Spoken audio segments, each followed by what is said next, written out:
internet has been shut down by the government of Mozambique over massive protests going on in the country after a recent election. Imagine waking up one day and finding that your voice, your digital voice, has been silenced. No texts, no tweets, no posts, and no way to call for help online. This is the reality for millions in Mozambique right now. Why? Weeks of protests have erupted over what many claim are rigged elections. But instead of addressing these concerns, the government has hit the internet off switch. So what's really going on? Let's dive in. Why are people really not talking about what is happening in Mozambique? There have been massive protests. Weeks of protests after the recent election. And the internet has been shut down. This is not right. Why are the government of Mozambique shutting down the internet? The internet is like the megaphone. It's like what people use to speak out of what is going on. If they claim that they did something right and the election was held peacefully, free and fair, why are people unhappy? If the ruling party claimed that they have won the election, why are the people unhappy? If the people are happy with you, there shouldn't have been this kind of massive protest going on for weeks. I'm talking about weeks, not even a day. And you shut down the internet, the right of the people to speak, the freedom of speech. This is not right. And I don't know what is wrong with this useless AU. The African Union, they have not come out to speak about it. I keep on saying it that these people are one of the most useless organizations we ever see in this planet Earth. If it is coup that is happening in Mozambique right now, believe me, the African Union should have taken 2 or 3 times sittings, making sure that they restore democracy in Mozambique. But right now, there have been weeks of protests. The African Union, AU, has not done anything. Even the ECOWAS, they have not even gathered and said anything about it. People's rights are being denied in Mozambique. There have been restriction of internet. The AU need to do something about this because the people's rights are being restricted and violated. This is not good at all, and it's not even sending the right message that the government of Mozambique is doing well. Why should they shut down the internet? Even if you're oppressing the people, allow them to speak. If you're oppressing the people, allow them to say what is going on with them. Allow them to express themselves. You can't beat a child and tell him not to cry. This is wrong. African Union should do something right now. If you are watching this video and maybe you are a son or daughter of a member of African Union, make sure you talk to them. Let them have a meeting right now and try and do something about what is happening in Mozambique, because this is not right. Mozambique recently had elections. On the 9th of October, Kwapuma the results of the elections. And the ruling party is Frelimo. Frelimo has been the ruling party for the past 50 years plus, and they've been continuing to win election after election. The youth of Mozambique came out to the streets and said, nope, this is not who we wanted. These numbers don't look right. Even the EU, for a change, so the European Union Election Observation Mission came out and agreed, Uti, the counting of the votes, it's irregular. Mr. Mondlhane. Mr. Mondlhane is the president of the leading opposition party in Mozambique. So after the election results, he then goes out and broadcasts after a few days, mind you, and he's been hiding at home because he felt that his life is being threatened. So he comes out and broadcasts on Facebook, would say, please let's go out and protest so that there is a recount or a re-election, something, because clearly the results are not favorable to him or the people of Mozambique. So 2 days after the protests have begun in Maputo, 2 of Mr. Mondlane's associates, one of which being his lawyer, Alvino Diaz, and the other being Paulo Guambe, who works for the political party, for the opposition political party as well. They were ambushed and unalived.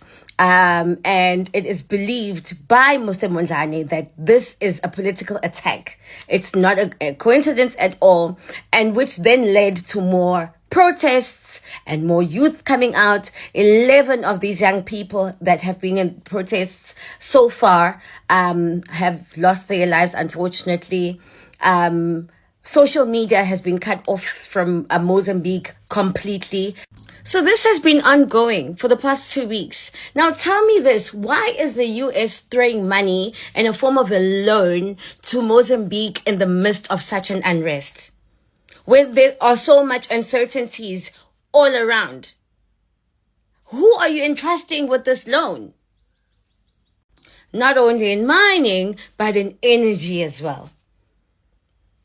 Millions of US dollars in a country that is facing a huge unrest and people are losing their lives. And when are you throwing money in a form of a loan? Right, let's take you back to Mozambique, where the situation remains tense. There have been weeks of protests over election results. The reports say at least 18 people have died. There are various reports on the death toll, but people have died in demonstrations across the country. Let's start right there with the opposition leader. I can confirm to you that reports are indicating that he's actually left the country. He's no longer in the country. He has fled the country. We are not sure which country he's at the moment, but he will not be leading that much. It seems like there are fears from his party, Frelimo, that he might be arrested. So that is the reason why he has decided to leave the country. There were attempts to start a march right up the street. I'm just going to move out of the shot and just allow my colleague Uluyanda to show you up this street. The march was supposed to start up this street. A few minutes ago when we drove up that side, there were a lot of law enforcement officials as well as the army that were there. They started firing tear gas and the people that were converged there dispersed. But also, if you look to our left and our right, there are a lot of high-rise buildings where a lot of residents have actually come out. They are standing on their balconies and they are banging together a lot of, I think they are cups or I'm not sure what type of material, but they are supporting the people on the ground who have come out in the streets basically to protest. So in fear, because the police and the law enforcement have been firing live ammunition, the people have decided to stay in their residential apartments, but they are in solidarity with those that have come out in the streets. But joining me right now, Iman, is one of the individuals who has braved this situation just to come out and basically be in support of the opposition. His name is Ben Miyambu. Thank you so much, my brother, for joining us. We just wanted to find out from yourself, why have you decided to come out in the streets today and protest? I'm Mozambican. I voted, and I know who I voted, and I know much people here in Mozambique voted too. So we came here to protest our vote. There are a lot of things here in Mozambique that not running well, but we had so much patience from the beginning. We are making now 50 years, you know, nothing changed. So today we decide to come out, everyone, to protest our vote and say no more Frelimo party. But the opposition leader, Venâncio Mondlhane, is not in the country. He is the person who called for this protest to happen. He is not in the country supporting you. Do you not feel let down by his absence in the streets as you guys are protesting today? No, it was our advice. He not stay here because we know exactly what will happen with him. If he stays here or if he comes and march with us, probably they will kill him. So we avoid him not to stay here. At the end of everything, when we really won the war, you know, he will come and he will celebrate with us. Frelimo part, the president says that he won the election. Why doesn't he come and celebrate with us if he really won the election? Now he is hiding. I don't know exactly where he is, but I believe that he won't come here because he knows that he didn't win the election. Okay, thank you so much. Iman, that is Ben Miyambu, who is one of the residents that came out here to protest in their numbers, just in support of the opposition party that believes that these elections were actually stolen by the Frelimo party that has actually been in power since 1975. He says that it is members of the Frelimo party, which is the opposition party, that actually told the leader of the opposition to leave the country because they fear for his safety and his life. First, let's talk about the election that lit the fuse. Mozambique recently held its general elections, and the ruling party, Frelimo, declared victory. But hold on, people aren't buying it. They're saying we didn't vote for Frelimo, the man many believe truly won. Opposition leader Venâncio Mondlhane, CO. Protesters are claiming outright fraud, ballot stuffing, voter intimidation, and, some say, complete manipulation of the results. It's not the first time Frelimo has been accused of playing dirty in elections, but this time, the public isn't staying silent. As the protests grew louder, the government got nervous. Their response? Shut down the internet. Boom. No more social media, no more online organizing. According to reports, the blackout started in the hardest-hit regions like Maputo and then spread nationwide. And let me tell you, this isn't just about losing access to TikTok. An internet shutdown in today's world can cripple everything: businesses, communication, and even basic safety. But why would the government do this? Well, shutting down the internet is like cutting off the megaphone.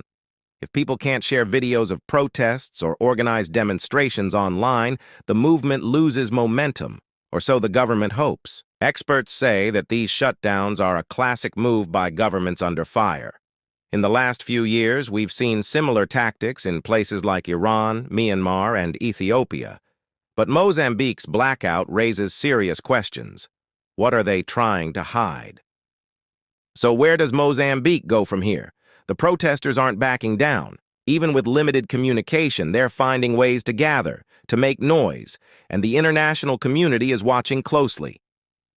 But here's the thing. This isn't just a story about Mozambique. It's about the larger fight for democracy in Africa and the world. It's about whether governments can continue to use the internet as a weapon against their own people. So, what can we do? Spread the word. Keep this story alive. And let's ask the big question. In a world where the internet is a lifeline, should governments even have the power to pull the plug? Let me know what you think. Thanks for watching, and remember, staying informed is the first step to staying empowered. See you next time.